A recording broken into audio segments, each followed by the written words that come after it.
Hi, this is Pastor Harley Wheeler with the Broadway United Methodist Church. I'm reading this devotion today, Deuteronomy chapter 1, verse 17.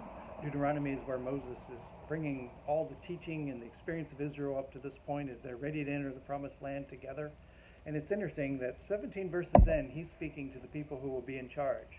Judges. I mean, not just judges like Joshua and Samson and that, but those who will be deciding cases, interpreting the way the people should live for everyone, particularly deciding disputes. And he says in verse 17, "You shall not be partial in judgment. You shall hear the small and the great alike. You shall not be intimidated by anyone, for the judgment is God's. And the case that is too hard for you, you shall bring to me," meaning Moses at that time, "and I will hear it."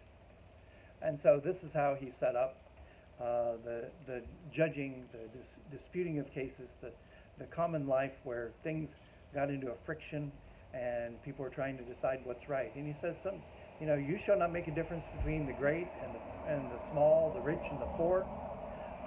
You shall treat everyone equally under the law. And equal treatment under the law is something that's enshrined in our Constitution and our way of life. How about this? You shall not be intimidated by anyone. There are plenty of places in the world where the Constitution, the rule book says, you shall treat small and great alike. You shall not make a difference between rich and poor, but people are quite definitely intimidated by the powerful.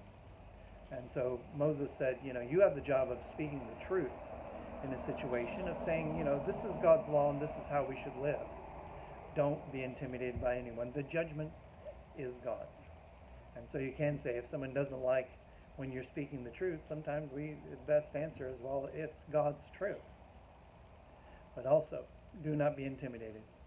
We don't establish an Israel in the vision of the Old Testament because we have the life of Christ going on among us. And we also can say, this is God's truth. And we also be intimidated by no one. Be blessed.